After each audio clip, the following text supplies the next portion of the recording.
Okay, let's just finish up the pre-lab lecture for this before we actually do the lab. The handout that you have, if you look at the handout that I just gave you, procedure 2, procedure 1 and 2. Procedure 1 is just setting up the spectrovis spectrometer. Procedure 2 is what we did earlier. Okay, since we've already done that, we can just skip that. The whole idea behind procedure 2 was we wanted to determine the order of the reaction, and we've already established that to be first order with respect to the concentration of the pink ion. Okay, so for the lab that you're actually going to do, you'll start with procedure number 3, which is determination of the order of the reaction with respect to hydroxide ion.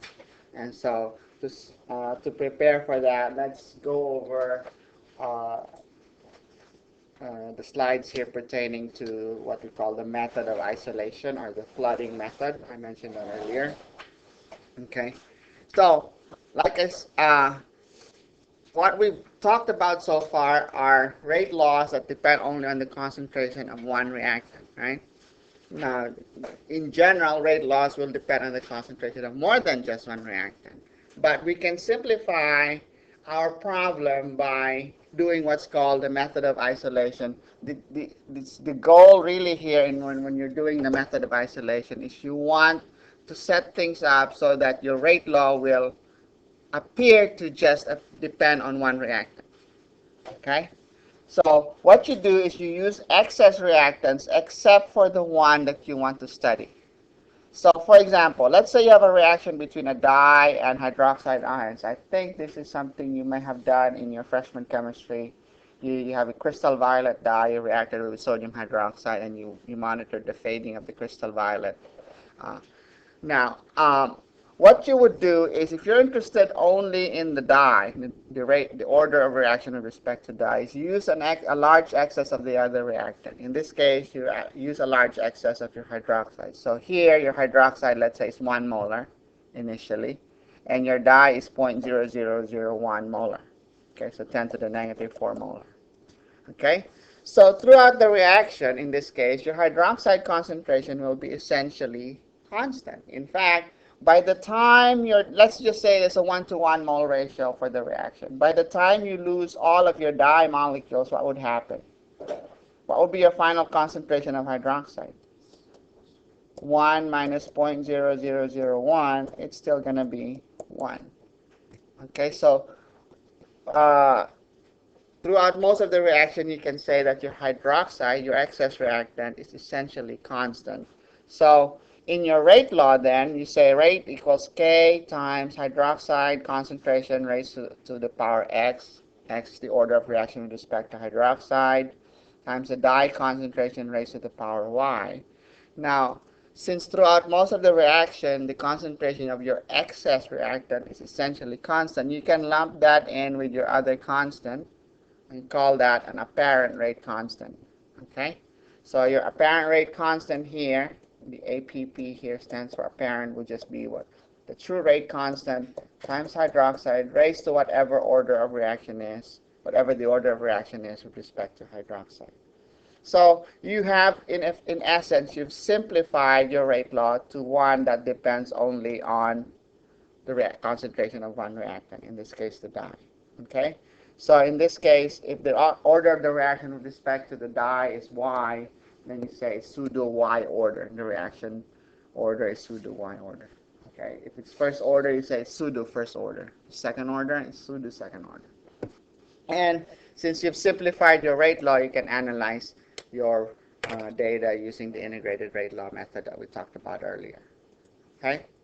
So, method that's uh, we've done that already. We've used an excess of sodium hydroxide with our phenolphthalein, and we got the order of the reaction with respect to phenolphthalein to be first order, right? From that demonstration we did earlier. Now, how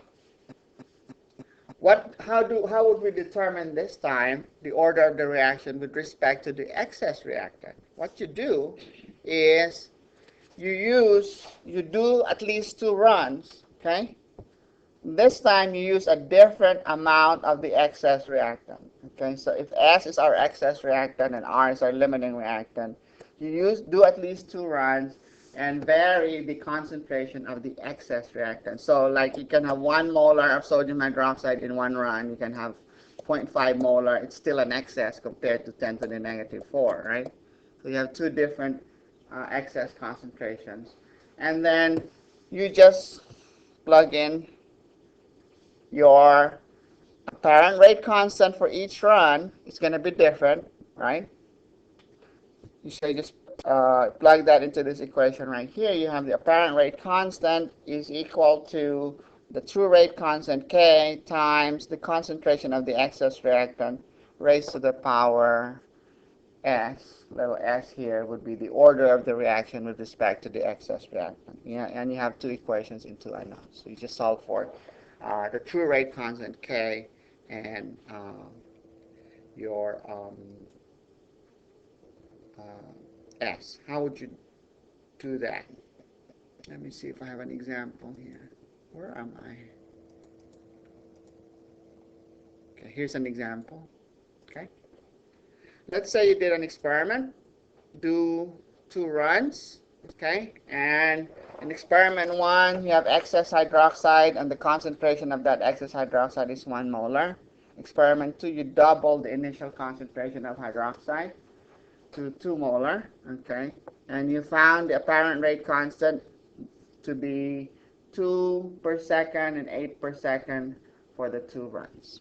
So what do? You just say for experiment 1, rate constant K, the apparent rate constant, which is 2 per second, is equal to the true rate constant times the concentration of hydroxide raised to the power X, where X is the order of reaction with respect to the hydroxide.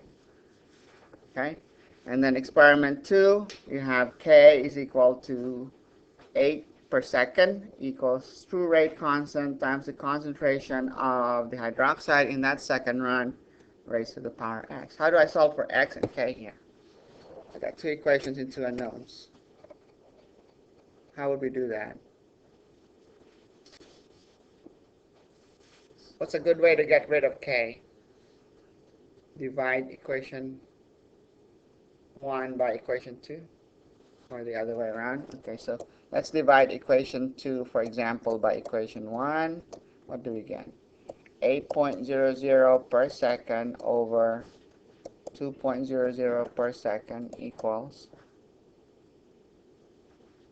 K times 1.00 raised to the power 2.00 raised to the power X over K times 1.00 raised to the power X. So we just divide this second equation by the first equation.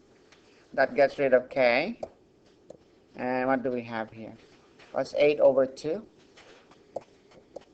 4.00 equals 2.00 over 1.00 raised to the power X. So 4.00 equals 2.00 raised to the power X. The answer here is obvious. What is it? X equals 2.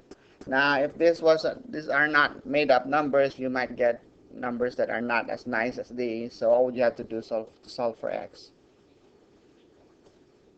Oops, what did I just do? I just take the log of both sides, right? So I'm going to say log of 4.00 is equal to log of 2.00 raised to the power X. And so the right hand side is just X times log of 2.00. And here I have log of 4.00. And so I say X would just be log of 4.00 divided by log of 2.00, and that should give me an answer of 2. Okay? So it's second order in this case with respect to hydroxide. So that's what you're going to do in your experiment. We've already done the experiment where we showed its first order with respect to phenolphthalein. So in the next step in your experiment, you will determine the order of the reaction with respect to sodium hydroxide. Okay.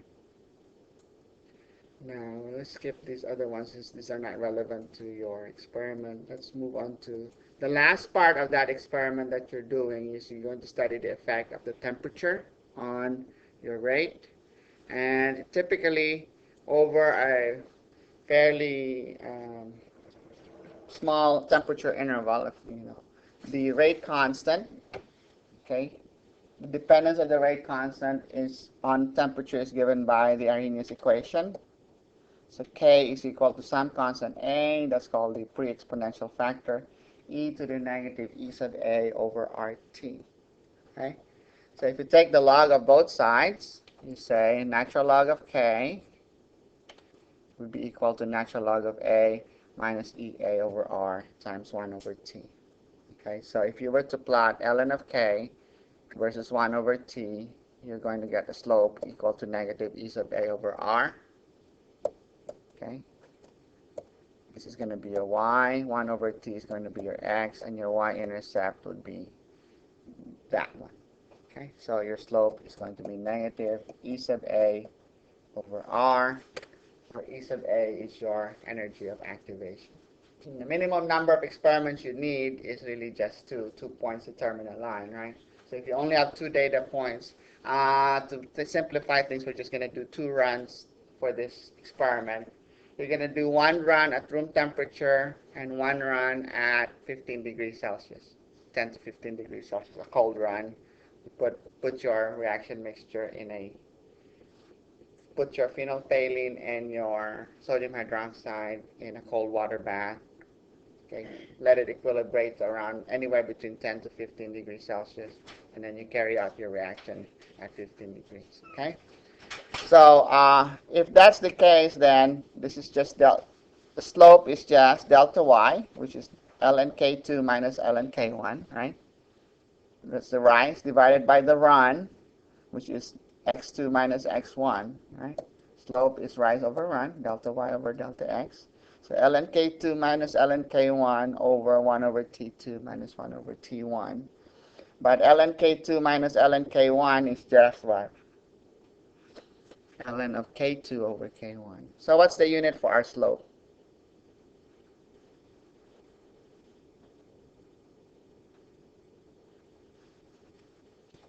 What's the unit for the numerator here? K2 over K1, units cancel out, so the numerator is unitless. What's the unit for the denominator? Reciprocal Kelvin. So that's 1 over reciprocal Kelvin, so your unit would be Kelvin for your slope. All right. Here's an example. A typical bimolecular reaction, the rule of thumb is a 10-degree increase in temperature causes the reaction rate to double. So estimate the energy of activation where K doubles from 25 to 35 degrees Celsius.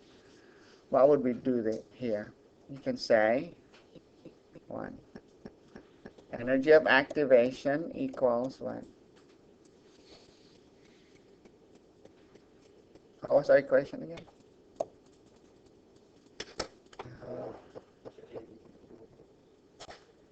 It's just is equal to slope times R, right? Negative slope times R. Right? Energy of activation is just negative slope times R.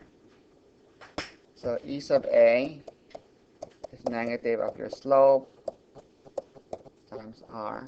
What is our slope?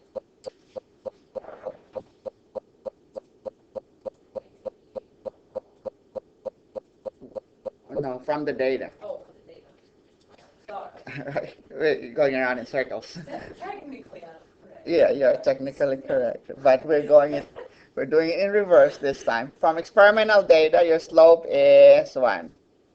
ln of K2 over K1, right? Divided by 1 over T2 minus 1 over T1. That's your slope, right? Multiply that by R. So what's your energy of activation? Do we have information here to solve for energy of activation? What's the ratio of K2 to K1? if it doubles, so K2 over K1 is 2, right? ln of 2. What's T2? T2 is the higher temperature, right? So what's T2? If 35 degrees Celsius in Kelvin is 308 Kelvin minus 1 over 298 Kelvin. And then you multiply that by R. Let's calculate that.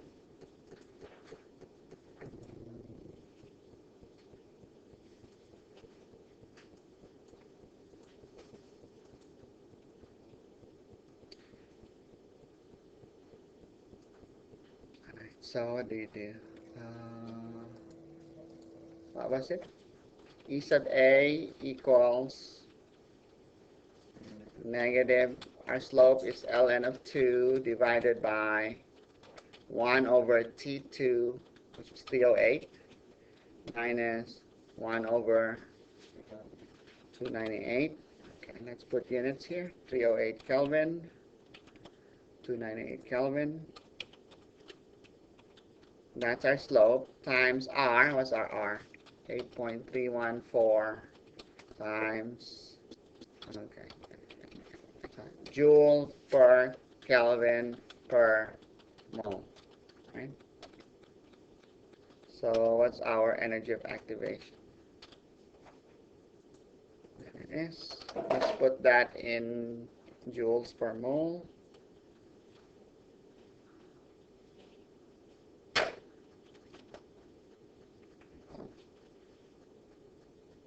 Oh, it should be per mole, sorry.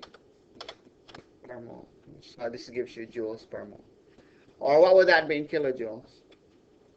I must multiply this by 10 to the third. So this is kilojoules per mole. So around 53 kilojoules per mole. Okay, so that's a typical energy of activation you'll encounter. Okay. For what we would call bimolecular reactions, reactions that whose rates depend on the collision of two molecules. So in your experiment, you're going to do just 2 data points, so this is what you'll need. But normally what you would do is you would actually do a linear regression and you get your slope and you multiply that by R, negative R, to get your energy of activation. Okay. Also, going back to, what was that? This one right here. Okay. In your experiment, you're actually not just going to do two runs. You're actually going to do 3 runs, I think. So how are you going to analyze your data if you do 3 experiments? If you're determining the order of the reaction with respect to hydroxide? What would you have to do? Let's see. You're actually going to do 3 runs. So you're going to say the apparent rate constant for each run is equal to the true rate constant times the concentration of your hydroxide for each run, right? Raised to the power, let's just call that x, okay? So how am I going to determine k and x if I don't do just two experiments? So you take log of k apparent equals log of k plus log of hydroxide raised to the power x. And so you can rewrite that as log of k plus x times log of hydroxide. Alright, so this is going to be your y, and log of hydroxide is going to be your x. I should have used a different letter here. This x is the order of reaction, is actually your slope, right? So that's your m. And log k would be your y-intercept.